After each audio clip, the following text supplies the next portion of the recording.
शाम को 4 बजे से लेकर 7 बजे के बीच में शंकर और पार्वती के भ्रमण का समय रहता है। मेरे देवाधिदेव महादेव और माता पार्वती के भ्रमण का समय, भगवान शंकर पार्वती घूमने को निकलते। इसलिए हमारा सनातन धर्म कहता है शाम के समय पर माताओं को झाड़ू नहीं लगाना चाहिए, शाम के समय पर माताओं को चूड़ी बिछिया नहीं बदलना चाहिए, शाम के समय पर माताओं को मांग में सिंदूरा नहीं भरना चाहिए, शाम के समय पर माताओं को बाल नहीं बांधना चाहिए, शाम के समय पर माताओं को चौखट पर नहीं बैठना चाहिए। उसका कारण क्या है? क्योंकि पार्वती जी ने भगवान भोलेनाथ जी से कहा था कि तुम मुझे रोज शाम के समय प्रदोष काल में भ्रमण के लिए लेकर जाते हो, मेरे लिए आज्ञा क्या है? शंकर भगवान ने कहा सुनो पार्वती, मंदिर के अंदर नंदी रहता है, जाने वाला यात्री जब मंदिर में मेरा दर्शन करने आता है तो नंदी के कानों में कहकर जाता है कि शिव जी को मेरे यहाँ लेकर आना। मैं नंदी के अनुसार उनके घर जाता हूँ, मेरा काम है उनका कल्याण करना और तेरा काम है उनके घर की नारी को अखंड सौभाग्यवती का वर प्रदान करना, ये तेरा काम। तब पार्वती माता ने कहा अखंड सौभाग्यवती होने का वर मैं तो दे दूंगी, पर उस समय पर माताएं चूड़ी बदल रही होगी और हाथ से चूड़ी निकाल रही होगी तो मैं वर कैसे दे सकती हूँ? मांग भर रही होगी तो मैं वर कैसे दे सकती हूँ? उस समय पर चूड़ी बिछिया बदला जा रहा होगा तो मैं वर कैसे दे सकती हूँ? उस समय पर झाड़ू लग रही होगी तो मैं लक्ष्मी को वहां कैसे भेज सकती हूँ? आप बताओ। तो शंकर भगवान ने कहा प्रदोष का समय एक ऐसा समय होता है, शाम का समय ऐसा होता है जिस समय पर केवल शंकर और पार्वती की आराधना का समय होता है।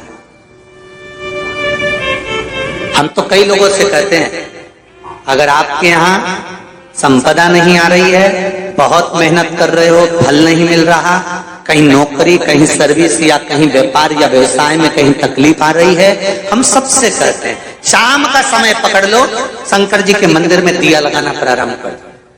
शिव मंदिर में अगर दिया नहीं लगा रहे हो तो बेलपत्री के पेड़ के नीचे दिया लगा। बेलपत्री और शंकर जी के मंदिर में दिया नहीं लगा रहा तो शंकर जी के मंदिर के बाहर चौखट पर दिया लगा।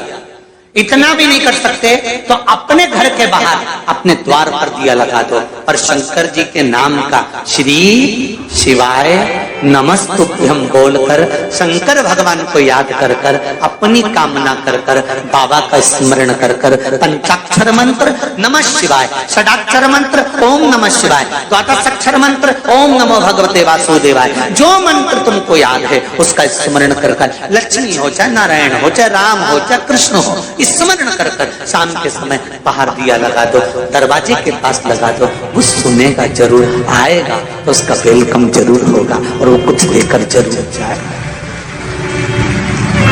नियम तो बनाओ,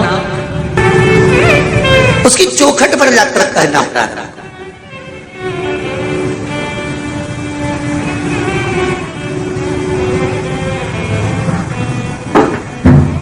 बृहस्पति महाराज ने कहा कि शाम का समय जो प्रदोष का समय होता है उस समय पर इंद्रदेव तुम शंकर जी की आराधना करो। शिव आराधना से शंकर जी जो मार्ग प्रशस्त करेंगे, शिव आराधना से जो शंकर जी कहेंगे वो तुम करना। ठीक है, आराधना करी बाबा भोलेनाथ जी।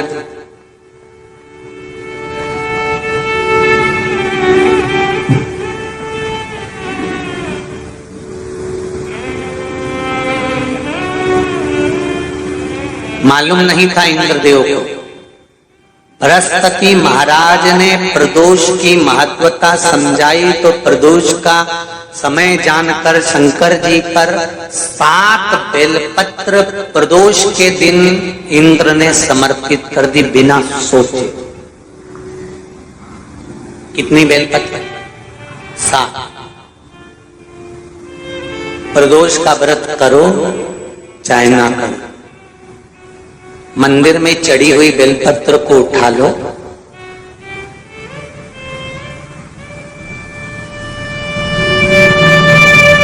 बेलपत्र का ब्रह्म कमल बना लो,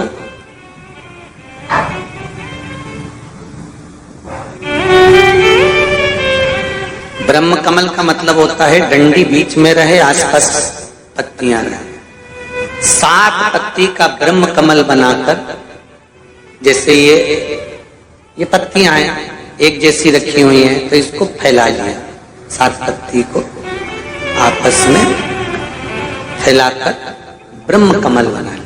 प्रदोष का व्रत करें ना करें, जरूरी नहीं है कि वृक्ष से ही पत्ती लेकर आओगे तो ही शंकर जी को चढ़ाओगे। शिव जी पे से चढ़ी हुई उठाकर धोकर ब्रह्म कमल बनाकर बाबा से विनय कर कर, हे प्रभु आज मैं इस काम के लिए जा रहा हूं, बाबा मेरा यह कार्य है, बोलकर श्री शिवाय नमस्तुभ्यम बोलकर शिवलिंग पर समर्पित कर दो। दिन भर के प्रदोष व्रत का फल बाबा एक बेलपत्री समर्पित करने पर ही प्रदान कर देता है। शिव प्रदोष व्रत कर रहे हो उससे बढ़कर कोई प्रसन्नता नहीं, पर नहीं कर रहे तो प्रदोष के दिन या 12 महीने शिवरात्रि आती है। श्री शिवाय नमस्तुभ्यम। हर हर महादेव। दोस्तों, प्रदीप मिश्रा जी ने इस कथा में हमें बताया कि प्रदोष काल में एक दिया शाम को अपनी चौखट पे या तो बेलपत्र के नीचे या फिर शिव जी के मंदिर के बाहर भी हम जला सकते हैं, जिससे हमारे घर में धन, सुख, समृद्धि और वैभव आता है। अगर आपको मेरा ये वीडियो अच्छा लगे तो मेरे चैनल को सब्सक्राइब कीजिए। धन्यवाद।